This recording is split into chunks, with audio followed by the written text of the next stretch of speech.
স্বাগত আজকের বাংলাদেশে। আপনাদের সঙ্গে আছে আমি খালেদ মুহিউদ্দিন। নিম্ন আয়ের দেশ থেকে নিম্ন মধ্যম আয়ের দেশে বা মধ্যম আয়ের দেশে পরিণত হচ্ছে বাংলাদেশ। 2021 সালের মধ্যেই মধ্যম আয়ের মহাসড়কে পা রাখার ঘোষণা সরকারের, কিন্তু সরকার বিরোধী দল জনসংস্কৃতিতে কতটা চলছে সেই প্রস্তুতি, এসব নিয়ে আজকে আলোচনা। গলি থেকে রাজপথ কথা বলতে স্টুডিওতে আছেন বিশিষ্ট সিনিয়র সাংবাদিক নাইমুল ইসলাম খান, আছেন ঢাকা বিশ্ববিদ্যালয়ের আইন বিভাগের অধ্যাপক ডক্টর আসিফ নজরুল। স্বাগত আপনাদের। নাইম ভাই, গত এক বছরে বা আমি যদি 2 বছর সময় ধরে প্রচুর বিদেশি বিনিয়োগ এবং ঘোষণা, চুক্তি, উদ্যোগ সেগুলি আমরা শুনেছি, নতুন নতুন অর্থনৈতিক সম্পর্কের প্রত্যাশার কথা শুনছি। আমার প্রশ্ন হচ্ছে যে এসব পূর্ণ মাত্রায় ব্যবহারের জন্য আমরা এখনো প্রস্তুত কিনা? সরকার আমাদেরকে এগুলি বলার জন্য যথেষ্ট জবাবদিহি করার জন্য সরকার আমাদেরকে স্পেস দিচ্ছে কিনা?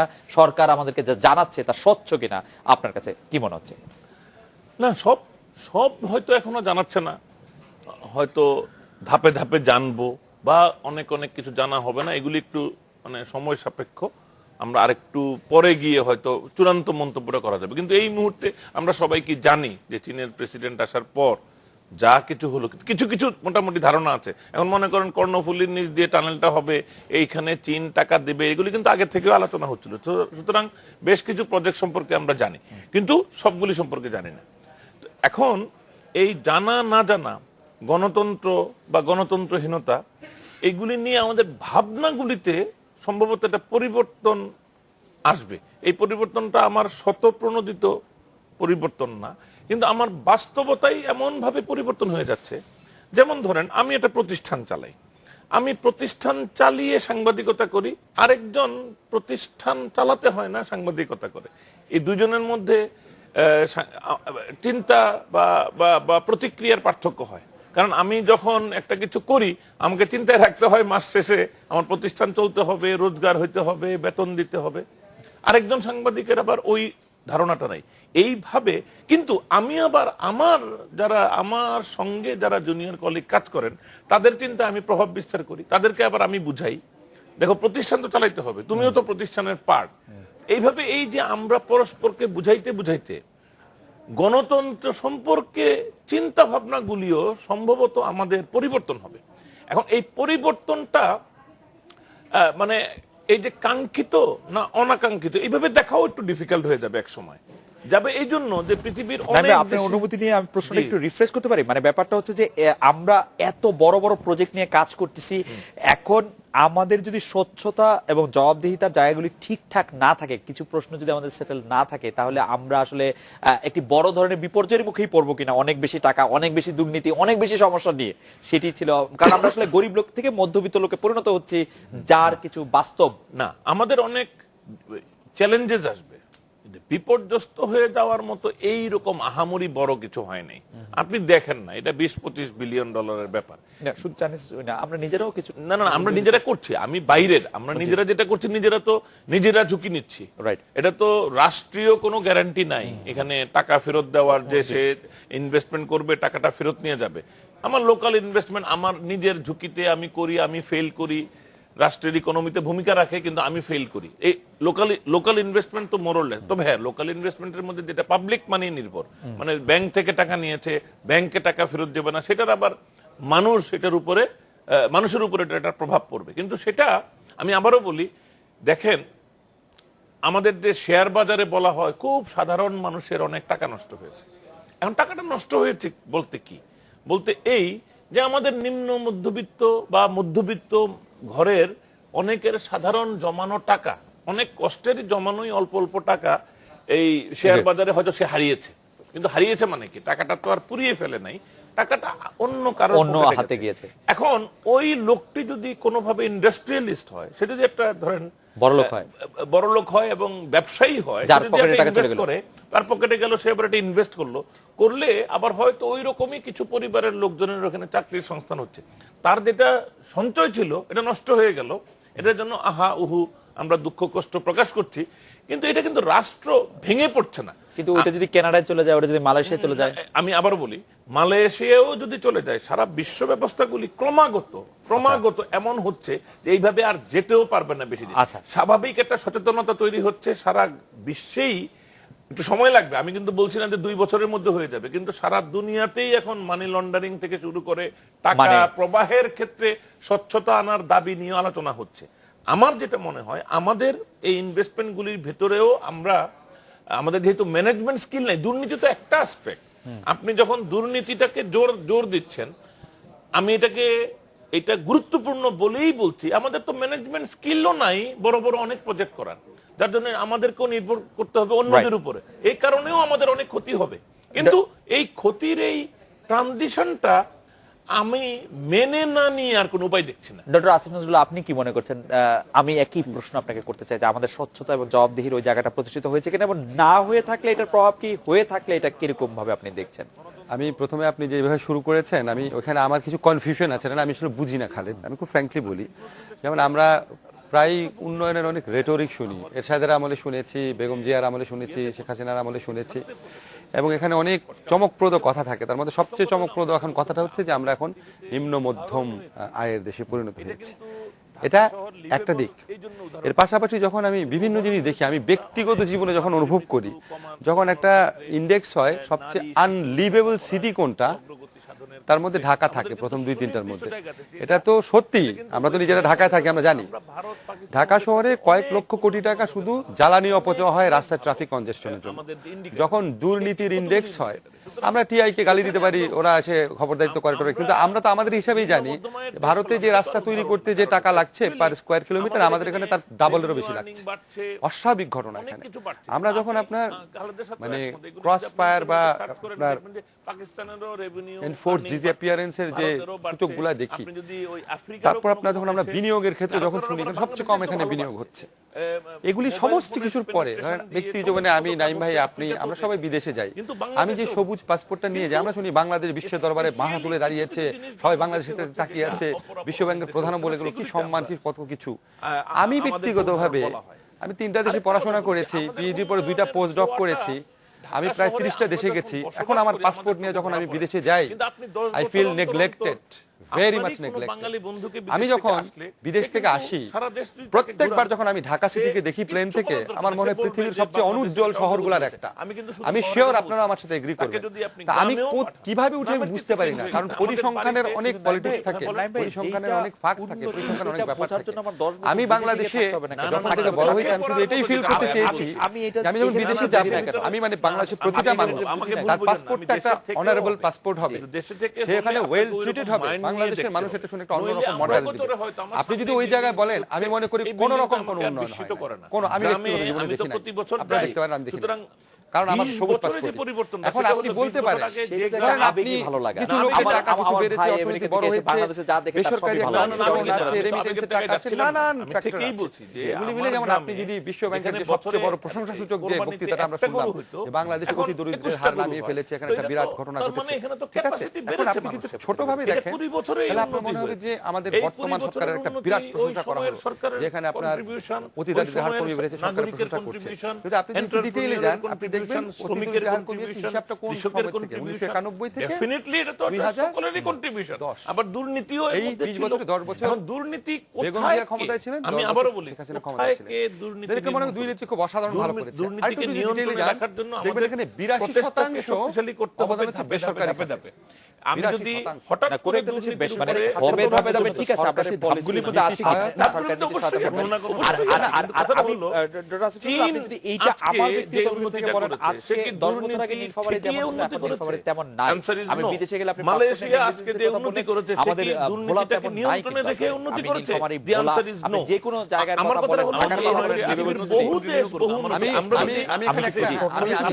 চীন বা মালয়েশিয়া কি দুর্নীতিটাকে মানে গ্রো করতে দিয়ে উন্নতি করেছে, মানে ঠেকিয়ে না, মানে দুর্নীতি মানে উন্নতি করতে হলে দুর্নীতি প্রয়োজন, মানে ব্যাপারটা কি এরকম হয়েছে? ব্যাপারটা এরকম না, কিন্তু দুর্নীতি মুক্ত রেখে উন্নয়নের সুবিধা হচ্ছে সফলভাবে চালানো গেছে এরকম एग्जांपल নাই। দুর্নীতিও চলেছে নিয়ন্ত্রণ।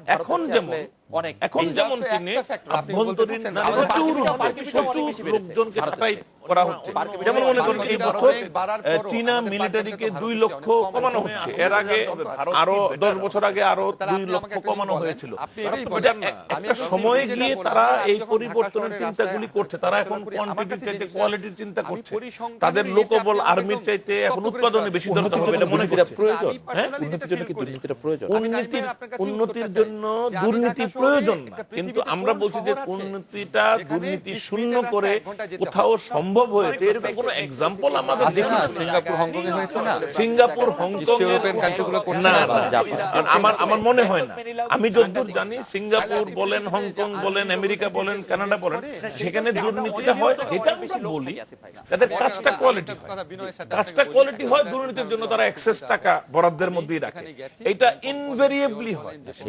না, না, আমি কিন্তু এটা দুর্নীতি সমর্থন করার জন্য বলছি না, আমি বলছি যে আমাদের সিভিল সোসাইটি, আমাদের মিডিয়া, আমরা সারাক্ষণ দুর্নীতি নিয়ে কথা বলতে থাকবো, এটা আমাদের দায়িত্ব। এবং আমাদের বাধা আসবে, আমরা কষ্ট নিব, বাধা নিব, আমাদের আক্রমণ নিব, হুমকি নিব, তারপরে আমরা এটা করব।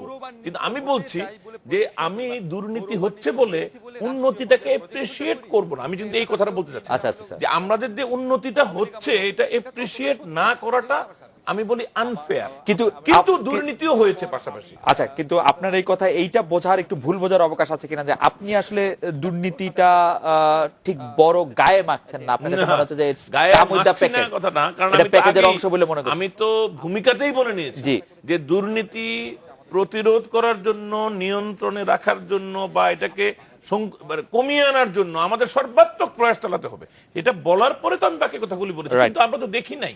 এখন আমি যদি একটা প্রজেক্ট না নেই যে আগে আমি সিস্টেম ঠিক করব, দুর্নীতি হবে না, আচ্ছা, তখন কি হবে, আমরা উই উইল বি লেট। এরকম করতে গিয়ে আমাদের বিভিন্ন সরকার আমাদের দেখা গেছে প্রজেক্টই হয় না। ওই শুদ্ধতাবাদী চিন্তাটা, এই শুদ্ধতাবাদ কিন্তু আবার বলি শুধু অর্থনৈতিক ক্ষেত্রে না, অনেস্টলি স্পিকিং আমাদের টেলিভিশন নেসেসারিলি ভারতের টেলিভিশনের সাথে অনেক ক্ষেত্রে কম্পিট করতে পারে না। আমরা দুঃখ প্রকাশ করি যে ভারতীয় টেলিভিশন চ্যানেলগুলি আমাদের ফ্যামিলি, আমার মা কেন বেশি দেখে, আমার বোন কেন বেশি দেখে, কিন্তু আমরা কিন্তু পাল্টা টেলিভিশনটা করতে পারি না আমাদের শুদ্ধবাদিতার জন্য। ওকে, এখন এই যে অতি শুদ্ধবাদিতা আমাদেরকে কিন্তু কোথাও কোথাও আমাদেরকে ভালো রাখছে, আমাদের টেলিভিশন অনেক পরিশীলিত, কিন্তু আমরা কিন্তু মার্কেটিং এ মার খেয়ে যাচ্ছি, আমাদের টাকা চলে যাচ্ছে ভারতে হুন্ডি হয়ে। ওকে, প্রফেসর আসিফ নজরুলের কাছে এই বিষয়ে একটু মন্তব্যের পাশাপাশি এটি জানতে চাইবো যে আমরা কথা অনেক শুনেছিলাম যে দেশে যদি সুষ্ঠু গণতন্ত্র না থাকে, 5 জানুয়ারির মতো যদি নির্বাচন হয় তাহলে দেশ একদম লাইনচ্যুত হয়ে যাবে, দেশে অনেক সমস্যা ইনভেস্টমেন্ট হবে না, এটা হবে না, সেটা হবে না। কিন্তু অ্যাপারেন্টলি এর কোনোটাই হয় নাই। এর কারণ কি বলে আপনি মনে করছেন? আমি আপনাকে কয়েকটা জিনিস বলি, এটা আমার একটু পরিচিত সাবজেক্টে আসছেন। বাংলাদেশে যখন 5 জানুয়ারি ইলেকশনটা হয়েছিল তখন ইন্টারন্যাশনাল কমিউনিটি ভারত আর ভুটান বাদে সব কান্ট্রি বর্জন করেছিল। একটা সিম্পটম ছিল অবজারভার পাঠায় নাই। হ্যাঁ, এখন তারপর ধরেন আপনি যদি ক্রমান্বয়ে দেখেন, বিশ্ব ব্যাংক সরকারের সাথে সম্পর্ক করার চেষ্টা করছে, চীন এসেছে, জাতিসংঘের পক্ষ থেকে অনেক ধরনের অনেক পজিটিভ কথা বলা হচ্ছে। এই একটা কথাও কি এটা মিন করে যে 5 জানুয়ারি ইলেকশনটা তারা মনে করে যে এটা কারেক্ট ছিল? বাংলাদেশে যখন স্বৈর শাসক এরশাদ ছিল, পাকিস্তানে যখন আইয়ুব খান ছিল, বাংলাদেশে যখন জিয়াউর রহমান ছিল, বা বাংলাদেশে যখন বঙ্গবন্ধুর বাকশাল আমল ছিল, তখন কি ইন্টারন্যাশনাল কমিউনিটি উন্নয়ন কর্মকাণ্ড বন্ধ করে দিয়েছে? ঠিক এই আপনার মানে পৃথিবীতে এক নায়কের মডেল যাদেরকে দেখা হয়, ধরেন আপনি সাদ্দাম হোসেন ইরাকের, উনি যখন ছিল, উনি যখন যেইভাবে বিরোধী দলকে দমন করেছে, ভিন্ন মতাবলম্বীদের দমন করেছে, কোনো একনায়কতন্ত্র কায়েম করেছে। আপনি যদি এখনকার সৌদি আরব দেখেন, সৌদি আরবের সাথে কি ইন্টারন্যাশনাল কমিউনিটি অর্থনৈতিক কর্মকাণ্ড করছে না? তো অর্থনৈতিক কর্মকাণ্ড অব্যাহত রাখা, ঋণ দেওয়া, বিনিয়োগ করা, এটা আর একটা পলিটিক্যাল সিস্টেম বা ইলেকশন সিস্টেমকে ইনডোর্স করা তো এক কথা না। ওই দুটা জিনিস তো মানে ইনসেপারেবল না, এই দুটো জিনিস সেপারেবল। এই জিনিসটা ডিফারেন্ট কনটেক্সটে দেখা হয়। যদি সিরিয়াসলি আপনি যদি জিজ্ঞেস করেন বিশ্ব ব্যাংকের থিওরিটিক্যালি, আচ্ছা আপনারা যে সরকারের সাথে যে এই এখন আবার লোন দিবেন, এগুলি করবেন বলছেন, তার মানে কি আপনারা 5 জানুয়ারি ইলেকশনটাকে এন্ডোর্স করছেন? বিশ্ব ব্যাংক বলে 5 জানুয়ারি ইলেকশন নিয়ে তো আমি কোনো কথাই বলি নাই। 5 জানুয়ারি ইলেকশন নিয়ে যারা কথা বলেছে, যেন ইউরোপিয়ান ইউনিয়নকে আপনি যদি জিজ্ঞেস করেন যে 5 জানুয়ারি ইলেকশনটা কি আপনারা এখন মনে করছেন যে ঠিক হয়েছিল, আপনি কি মনে করেন তারা বলবে হ্যাঁ আমরা এখন মনে করি 5 জানুয়ারি ইলেকশন ঠিক হয়েছে? তারা এইটার সাথে বলা কি আসে যায় না, বলা যায়। আপনি এই প্রসঙ্গ তুললেন দেখেই তো বললাম যে সবাই এরকম ইনভেস্ট করছে, এই করছে, সেই সময় হচ্ছে যে আমরা বলেছিলাম যে ইনভেস্টমেন্ট হবে না, মানে তারা এখন আমরা বলেছিলাম ইনভেস্টমেন্ট হবে না, আমাদের কি ইনভেস্টমেন্ট হয়েছে? এখন আপনি কিছু প্রতিশ্রুতি পেয়েছেন সাম্প্রতিককালে। আপনি যদি গত 3 বছরের ইনভেস্টমেন্ট দেখেন, আমি যত রকম রিভিউ দেখি গত 3 বছরে যদি আপনি ইনভেস্টমেন্ট, ইভেন এই যে বিশ্ব ব্যাংকের লোক যে এসে গেছে, সেও তো বলেছে আমাদের এখানে ইনভেস্টমেন্টের পরিবেশ বৃদ্ধি করতে হবে, আমাদের এখানে দুর্নীতি কমাতে হবে, আমাদের এখানে শিক্ষা স্বাস্থ্য খাত, এগুলো কথা বলে গেছে। আপনি কি মনে করেন যে নর্মাল অবস্থাতে বাংলাদেশ, যখন আপনি নাইম ভাই আমরা কেউ ইকোনমিস্ট না, কিন্তু আমি যতটুকু রিভিউ পড়েছি, বাংলাদেশে যেই পরিমাণ ইনভেস্টমেন্ট হওয়ার কথা, আপনি যদি শুধু ভিয়েতনামের সাথে কম্পেয়ার করেন, কিছুই হচ্ছে না। এটা পলিটিক্যাল ইনস্টেবিলিটির সাথে অবশ্যই সম্পর্কিত। কিন্তু যারা ইনভেস্টমেন্ট করছে না তারা অবশ্য বলছে যে আমরা ইনভেস্টমেন্ট করছি না হচ্ছে আমার জ্বালানির জন্য, আমরা ইনভেস্টমেন্ট করছি না হচ্ছে ইনফ্রাস্ট্রাকচারের জন্য। আপনি জ্বালানি আজকে দিলে প্রচুর পরিমাণে ইনভেস্টমেন্ট হবে। আপনি যদি জ্বালানি, তারা কি শুধু কিন্তু জ্বালানির আমাদের- কথা বলছে? জ্বালানি এবং infrastructure- জ্বালানি এবং infrastructure- পলিটিক্যাল ইনস্টেবিলিটি কোনো ব্যাপার এখন না বলছে? পলিটিক্যাল ইনস্টেবিলিটি এখন 5 নাম্বার আসছে, জ্বালানি ইনফ্রাস্ট্রাকচার এখন 1-2। পলিটিক্যাল ইনস্টেবিলিটি কবে ছিল 1 নাম্বার? কিছুদিন, কয়েক বছর আগে ছিল। কত ফাইন, আবার কয়েক বছর পর হবে। আপনাকে চিরস্থায়ী ভাবে পলিটিক্যাল করবে? আমি আপনাকে একটা বলি, ধরেন আজকে যদি কোনো কারণে, ধরেন এটা মানে বলা সঙ্গত হচ্ছে না, আওয়ামী লীগের লিডারশিপে কোনো একটা প্রাকৃতিক কারণে কোনো পরিবর্তন আসলো, বা ধরেন বিএনপি একটা আন্দোলন জমিয়ে ফেললো, বা ধরেন ইন্ডিয়ার সাথে আমেরিকার প্রচন্ড খারাপ সম্পর্ক হয়ে গেল, ধরেন ইন্টারন্যাশনালি আমেরিকার সাথে রাশিয়া সম্পর্ক খারাপ হওয়ার কারণে আপনি কি মনে করেন বাংলাদেশে একটা বিরোধী রাজনীতির পরিবেশ সৃষ্টি হয়ে গেল, এবং বাংলাদেশে সমস্ত, আমি সমস্ত কিছু হাইপোথেটিক্যাল বলতেছি, ওইরকম সময় আবার পলিটিক্যাল ইনস্টেবিলিটি 1 নাম্বার ফ্যাক্টর হয়ে যাবে না? হবে। কাজে এটা তো চিরস্থায়ী ব্যাপার না। আপনি তো নিজেই বলছেন পলিটিক্যাল ইনস্টেবিলিটি কয়েক বছর আগে 1 নম্বর ফ্যাক্টর ছিল। তো কয়েক বছর আগে যদি 1 নম্বর ফ্যাক্টর থাকে, এখন যদি 5 নম্বর ফ্যাক্টর থাকে, তাহলে still it is a factor, ঠিক না? আর জ্বালানির কথা যে আপনি বলছেন, এখানে আবার আসেন, আপনি বলেন জ্বালানি নিরাপত্তা নাই। বাংলাদেশে যদি পলিটিক্যাল স্টেবিলিটি থাকতো, প্রকৃত সুশাসন থাকতো, তাহলে জ্বালানি নিরাপত্তা আরো অনেক বাড়তো না?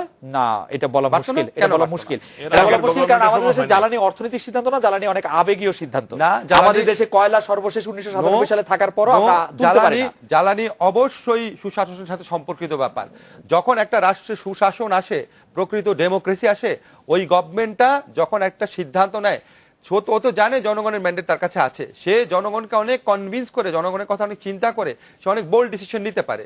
অন্যান্য ক্ষেত্রে আপনি ডিসিশন নিতে হলে, আমাদের শেষ বড় কয়লার মজুদ আবিষ্কার হচ্ছে 1997 সালে। আমরা একটু কয়লা ব্যবহার করতে বড় প্রক্রিয়াতে 125 দুইটা বিদ্যুৎ কেন্দ্র আমরা চালাচ্ছি, এই আমাদের কয়লার ব্যবহার। তার মাঝখানে 97 থেকে এই 19 বছরে আমরা আসলে কয়লার নিশ্চিত ব্যবহার আমি নিশ্চিত করতে আপনাকে, পারি। আপনি যদি জি। ডিটেইলে যেতে চান, আমি জি। মনে করি যখন পলিটিক্যাল স্টেবিলিটি থাকে, যখন প্রকৃত গণতন্ত্র কাজ করে, তখন একটা গভর্নমেন্ট কত বোল্ডলি কয়লা ব্যবহারের সিদ্ধান্ত নিতে পারে। আপনি ইন্ডিয়ার এক্সাম্পল দেখতে পারেন। তাহলে বাংলাদেশে 97 থেকে 2016 পর্যন্ত একবারও ছিল না পলিটিক্যাল বাংলাদেশ 97 থেকে 2001 পর্যন্ত, এটা 2016 কি খুব বড় সময়? 19 বছর। হ্যাঁ, 19 বছর যদি আপনি দেখেন, অনেকবার পলিটিক্যাল অত্যন্ত বড় ইনস্টেবিলিটি হয়েছে। কিন্তু যখন স্টেবল ছিল তখন তো কোনো সিদ্ধান্ত তখন নিতে পারে না। স্টেবিলিটি হওয়ার পর একটা সিস্টেম তো গ্রো করবে, একটা ম্যাচিউর লিডারশিপ তো গ্রো করবে। একটা গভর্নমেন্ট যখন থাকবে, আপনি যদি ভারতের মতো, আপনি বলেন, আমরা শুধু ভারতের সাথে কম্পেয়ার করে আলোচনা সংক্ষেপ দেখে, ভারতের মতো পলিটিক্যাল ম্যাচুরিটি কি আমাদের আসছে? গণতন্ত্রের ম্যাচুরিটি কি আসছে? না, ভারতের ম্যাচুরিটি দিয়ে কি লাভ হয়েছে? কি লাভ হয়েছে আমি বলছি, ভারতের মতো আমরা আমাদের মতো, ভারত একটা ডাইভার্সিফাইড, একটা আমি অন্যরকম শুধু দেশ। একটা যে বিশ্বাস করি, যখন পলিটিক্যাল ম্যাচুরিটি আসে, যখন ডেমোক্রেটিক ইনস্টিটিউশনগুলো দাঁড়িয়ে যায়, তখন সিদ্ধান্ত গ্রহণ প্রক্রিয়াটা অনেক বোল্ডলি করা যায়, অনেক বেশি চিন্তা করে করা যায়, এত ষড়যন্ত্র তত্ত্ব থাকে না। আর যখন পলিটিক্যাল স্টেবিলিটি থাকে না, তখন যা কিছু করবেন ওর মধ্যে ষড়যন্ত্র তত্ত্ব থাকে। প্রফেসর আসিফ নজরুল, আপনি যখন মানে আমি শুধু ছোট দুইটা উদাহরণ দিতে চাই। বিএনপি ভারতে গ্যাস রপ্তানি করতে চেয়েছিল বিবিএনা গ্যাস ক্ষেত্র থেকে, তখন ষড়যন্ত্র তত্ত্ব দেখা হয়েছে, বলা হয়েছে ভারতের কাছে গ্যাস দেশ বিক্রি করে দেওয়া হবে, আওয়ামী লীগই বলেছে। আবার আওয়ামী লীগ যখন কোনো একটা জ্বালানি বিষয়ে একটা চুক্তি করে, তখনও গ্যাস দেশ বিক্রি এগুলি আসে। সেটার সাথে তো মানে তারা যত ভালোভাবে নির্বাচিত হোক, তাদেরকে সেই দায়গুলি নিতে হয় না। আমাদের এখানে আমি শুধু তো নির্বাচনের কথা বলছি না, মানে তারা political stability, democracy building, institution building জি। যখন ওই ম্যাচিউর লেভেলে চলে যায়, তখন এইভাবে ষড়যন্ত্র তো আসে না। একটা ছোট্ট এক্সাম্পল আপনাকে দেখাই। ধরেন যদি আমাদের দেশে পলিটিক্যাল স্টেবিলিটি, গণতান্ত্রিক প্রতিষ্ঠানগুলো গড়ে উঠতো, তাহলে আমাদের একটা স্বাধীন বিচার বিভাগ থাকতো। যদি একটা স্বাধীন বিচার বিভাগ থাকে, তাহলে আপনি যদি রামপালের মতো প্রজেক্ট হবে, আপনি খুব কনফিডেন্ট ফিল করবেন, বিকজ ইন্ডিয়াতে এরকম জিনিস ঘটেছে, অনেক প্রজেক্ট সুপ্রিম কোর্ট বাদ দিয়ে দিয়েছে। আপনি ওই কনফিডেন্সটা ফিল করতেন। একটা গণতন্ত্র এবং প্রাতিষ্ঠানিক গণতন্ত্র প্রতিষ্ঠান থাকলে কিভাবে জ্বালানি নিরাপত্তার ক্ষেত্রেও কত সুন্দর সিদ্ধান্ত নেওয়া যায়, ওই কনফিডেন্স যদি আপনার ধরেন একটা দেশ, ওই দেশে আপনার বিচার বিভাগের উপর আপনার অসীম আস্থা আছে, সেখানে ধরেন রামপাল প্রসঙ্গটা গেল, যেহেতু আপনার অসীম আস্থা আছে, বিচার বিভাগ যখন বলবে না এই প্রজেক্টটা ভালো, তখন এটা নিয়ে আপ্রোর হবে না। যখন এই স্টেবিলিটি না থাকে, যখন প্রতিষ্ঠান গড়ে না ওঠে, ও ঠিক সিদ্ধান্ত দিল কিনা ওই কনফিডেন্স আপনার থাকবে আপনি না। কি মনে করেন যে প্রতিষ্ঠান হিসেবে সুপ্রিম কোর্ট গড়ে ওঠে নাই? আমি মনে করি প্রতিষ্ঠান হিসাবে, আপনি যদি আমার এটা প্রশ্ন করেন, তাহলে সেটা আদালত, আপনি আদালত আমার দিকে ঠেলে দিলেন। আপনাকে আমি জিজ্ঞেস করি, আপনি কি মনে করেন প্রতিষ্ঠান হিসাবে সুপ্রিম কোর্ট ইন্ডিয়ার মতো একটা প্রতিষ্ঠানের মতো জায়গা দাঁড়িয়েছে? আমি ভারতের কথা জানি না, তবে ভারতে আপনি কি দেখেন, আপনি যখন আলোচনা করছেন, আমি আপনাকে একটা কথা শুধু বলি, আপনি যখন আলোচনা করছেন, আপনি বলছেন যে এটা নিয়ে যদি আমরা প্রকৃত অর্থে আলোচনা করি, তাহলে আদালত অবমাননা, কারণ আপনি যেটি বলছেন সেটি হয়তো আদালত অবমাননা করা হতে পারে। আমি মনে করি সুপ্রিম কোর্ট প্রতিষ্ঠান হিসেবে গড়ে উঠেছে, সুপ্রিম কোর্টের ইচ্ছা এখন সে কতটা সরকারের বিরুদ্ধে যাবে, কিভাবে বিচার করে, আপনি যদি সুপ্রিম কোর্টই বা সুপ্রিম আমরা কোর্টের এটা আশা ইচ্ছা। করব কেন? না, আমি সুপ্রিম এক্সাম্পল, কোর্টকে আমরা আমি তো কি আলাদা করে এক্সাম্পল সুযোগ দিয়েছি? আপনি মনে করেন সুপ্রিম কোর্ট প্রতিষ্ঠান হিসেবে বিনিয়োগ প্রত্যাশিত জায়গায় দাঁড়িয়েছে। এখন আপনি যদি দেখেন কয়েকদিন আগে আপিলের ডিভিশন থেকে একজন সদ্য অবসরপ্রাপ্ত বিচারপতি, উনি প্রধান বিচারপতি সম্পর্কে কি ল্যাঙ্গুয়েজে কথা বললেন, আপনি কি দেখেছেন তার বিরুদ্ধে কোনো ব্যবস্থা নেওয়া হয়েছে? আপনি কি দেখেছেন? এবং এই কথাগুলো বলেছে এটা সত্য অথবা মিথ্যা হবে? তার বিরুদ্ধে ব্যবস্থা নেওয়া হয়েছে, এই কথাগুলো সত্য তো না। তার বিরুদ্ধে ব্যবস্থা নেওয়া হয়েছে। আমি একটা কথা আপনি যদি বলেন বাংলাদেশে সুপ্রিম কোর্ট প্রতিষ্ঠান হিসাবে প্রত্যাশার জায়গায় দাঁড়িয়েছে, সেটা আপনার ইভ্যালুয়েশন। আর আপনি যদি মনে করেন সুপ্রিম কোর্ট বাংলাদেশে, সুপ্রিম কোর্ট একটা এক্সাম্পল হিসেবে আসছে, সুপ্রিম কোর্ট, ঢাকা ইউনিভার্সিটি, সাংবাদিকতা, বিটিভি, সমস্ত প্রতিষ্ঠান, আপনি যদি মনে করেন ওগুলি প্রত্যাশার জায়গায় দাঁড়িয়েছে, তাহলে আপনি একটা কথা শুধু আপনাকে বলতে পারি, সুপ্রিম কোর্টের ক্ষেত্রে আপনি যতটা ভয় থেকে আপনি বলবেন, মানে বিটিভির ক্ষেত্রে আপনি যেভাবে বলতে পারবেন, সুপ্রিম কোর্ট থেকে আপনি বলতে পারবেন না। এখন আপনি যদি এই আলোচনা ওপেন করেন, আপনি যদি আমাকে এরকম কোনো গ্যারান্টি এনে দিতে পারেন যেখানে কয়েকজন এক্স বিচারপতিও থাকবে, আমি এই বিষয়ের উপর রিসার্চ করেছি, আমার ভালো রিসার্চ আছে, আমি মনে করি আমাদের প্রত্যাশিত জায়গায় পৌঁছায় নাই। আমাদের প্রত্যাশিত জায়গায় পৌঁছায়নি, সেটি প্রফেসর আসিফ নজরুল বলছেন। আমরা একটা বিরতি নিতে হচ্ছে, বিরতির পর ফিরে এসে জনাব নাঈমুল ইসলাম খান, আপনার কাছে জানতে চাইবো যে বঙ্গবন্ধুর আত্মত্যাগকে সম্মান জানাতে দলীয় প্রস্তাবে তার পরিবারের 5 জনকে কাউন্সিলর মনোনীত করা হচ্ছে, বিষয়টি আপনি কিভাবে দেখছেন? আমরা একটা বিরতি নিচ্ছি, ফিরছি আপনার কাছে।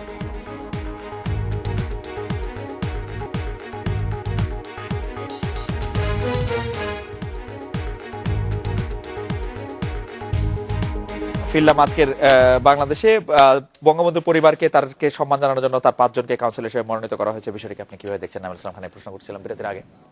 মানে এখন মানে কাউকে তো আরো অনেক পদে দেওয়া হয়নি, এটা কাউন্সিলর। এখন এটা কেন এক্সট্রাঅর্ডিনারি হবে? আমি নিজেও, এটা আমার উৎসাহ থাকে, যেমন আমার পত্রিকায় আজকে স্টাডি করে আমরা পেয়েছি বঙ্গবন্ধুর আত্মীয় স্বজনই এখানে কাউন্সিলর হিসেবে থাকবে 25 জনের উপরে। আমি আপনাকে দিতে পারি, এটা আমি আজকে ছাপবে না, ছবি টবি সবগুলি জোগাড় হয়নি, কিন্তু এটা নেতিবাচক অর্থেও না, এটা তো একটা কিউরিওসিটির ব্যাপার। ওই বঙ্গবন্ধুর আত্মীয় এই কয়েকজনের কথা বলার পর আমি বলছি টোটাল আত্মীয় স্বজন কতজন দেখি তো, মানে একদম তারা হয়তো জেনুইন রাজনীতি করে বা যেভাবেই হোক এসছে।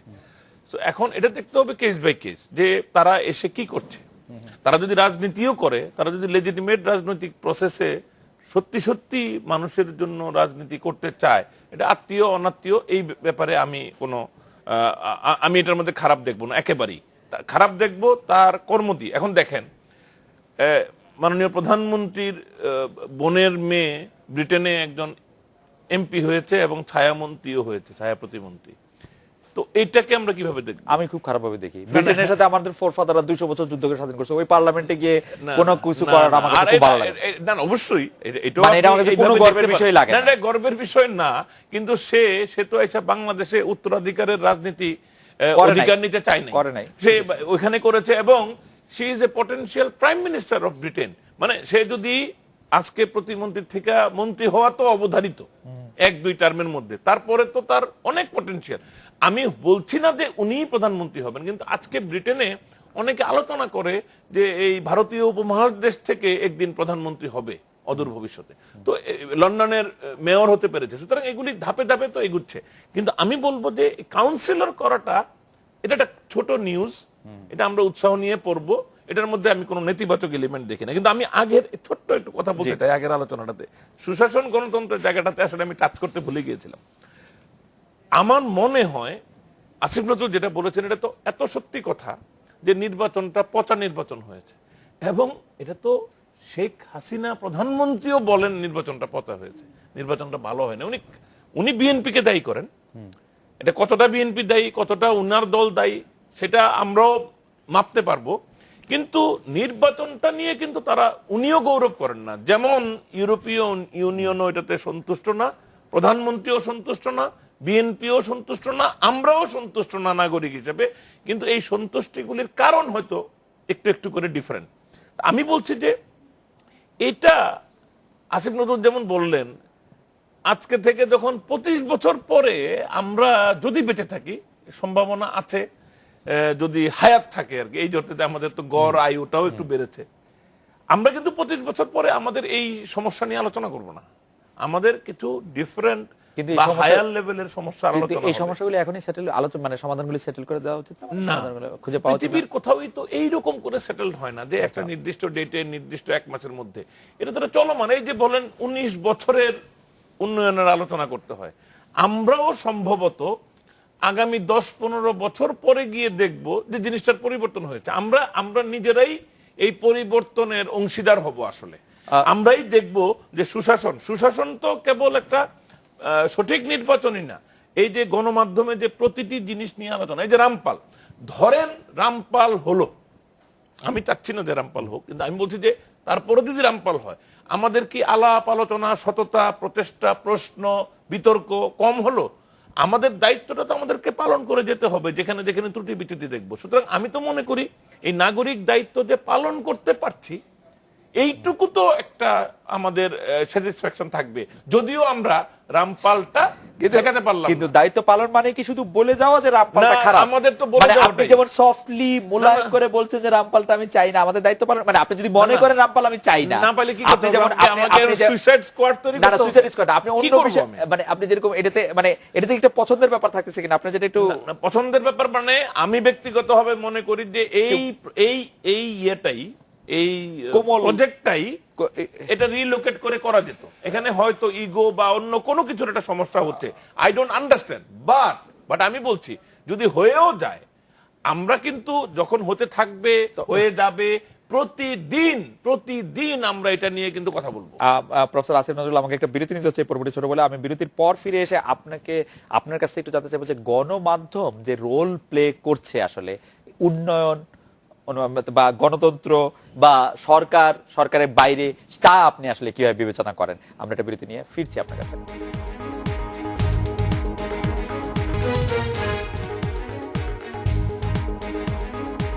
ফিরে এলাম আজকে বাংলাদেশে। প্রফেসর আসিফ নজরুল, আমরা জানতে চাইছিলাম যে গণতন্ত্রকে সুনিশ্চিত করতে হলে যে জবাবদিহিতার কথা আমরা বলছি, যে স্বচ্ছতার কথা বলছি, তার নিশ্চিত করার একটি দায়িত্ব গণমাধ্যমের। গণমাধ্যম কতটা তার দায়িত্ব পালন করছে এবং এই পরিবর্তিত পরিস্থিতি যেটাকে আমরা গলি থেকে রাজপথে ওঠা বলছি, সেটার মধ্যে গণমাধ্যম কতটা তৈরি আসলে?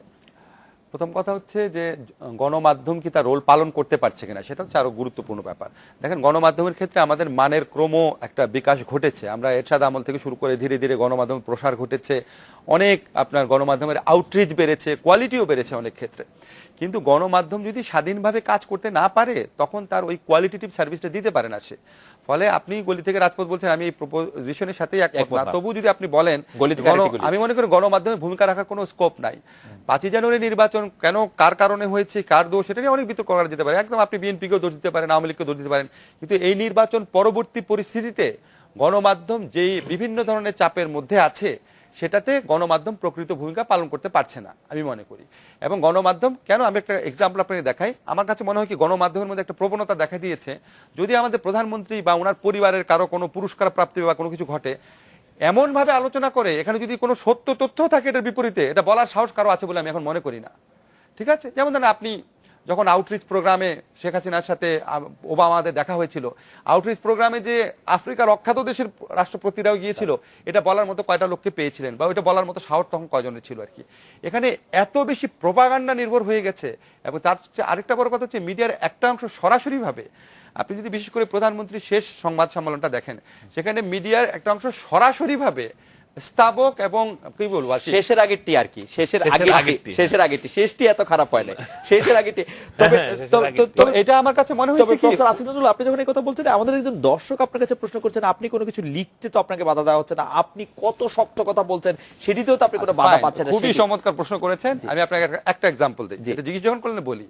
আমি 2016 সনে, শুধুমাত্র 2016 সনে প্রথম আলো আমার 2টা লেখা ছাপাতে পারে নাই। এর আগে জীবনে কখনো এই ঘটনা ঘটে নাই যে প্রথম আলো আমার লেখা ছাপাতে সাহস পায় নাই। আপনি প্রথম আলোতে ছিলেন, প্রথম আলোতে আমি 16 বছর ধরে লিখি, একটা উদাহরণ। সেকেন্ড উদাহরণ হচ্ছে, বহু প্রোগ্রামে আমি গেলে, নাম বলবো প্রোগ্রামের নাম বলে দিব, জি জি বল।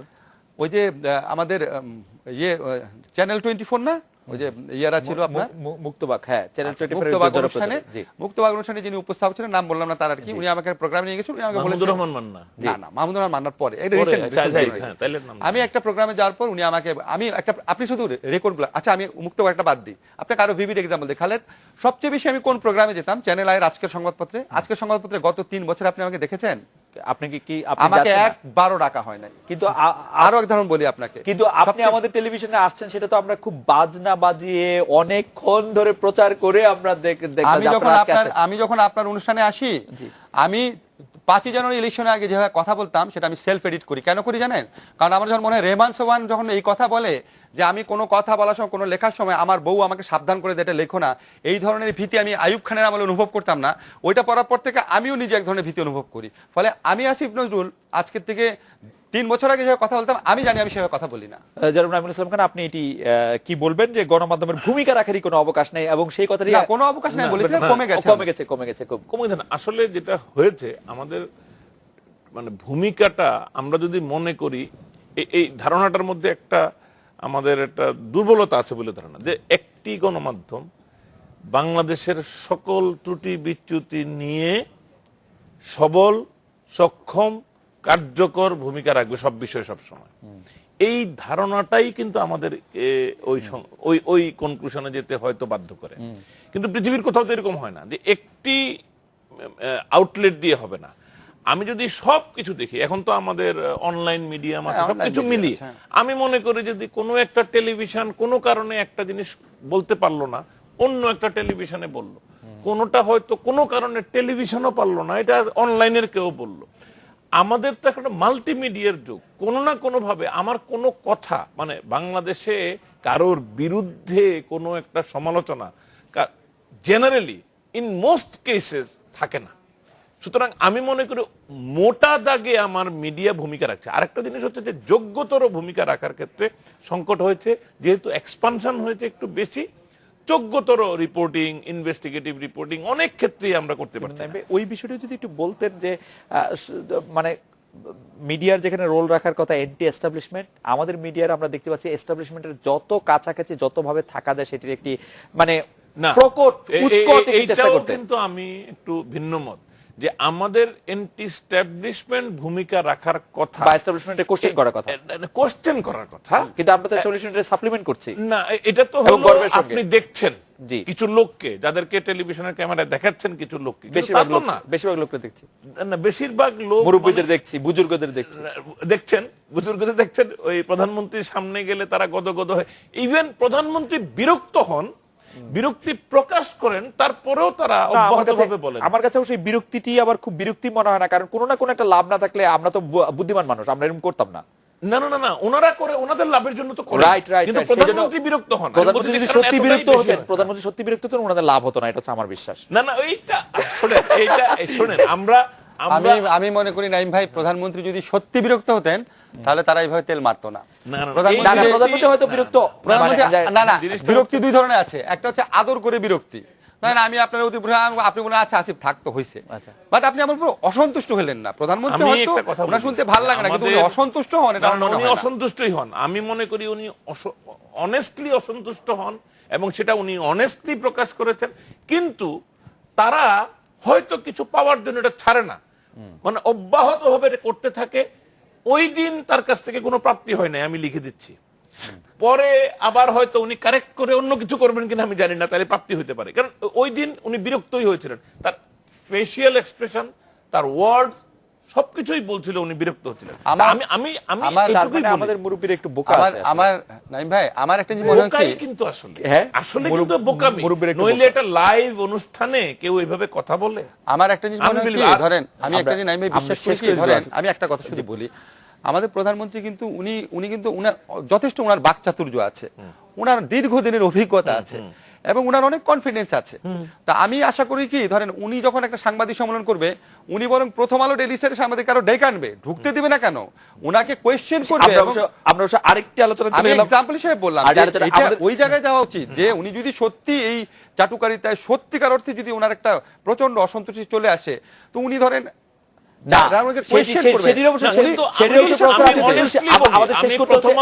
ব্যাপারটা বলবো না, কিন্তু আমি এইটুকু বলতে পারি যে আমার সাংবাদিকতার অভিজ্ঞতা এবং লেখাপড়ায় প্রথম আলো যে কঠিনতম প্রশ্ন করতে পারতো, সেরকম কঠিন প্রশ্ন প্রধানমন্ত্রীকে কিন্তু করা হয়, রিপোর্টাররা করে, কিন্তু ওই ব্যুরোরা করে না।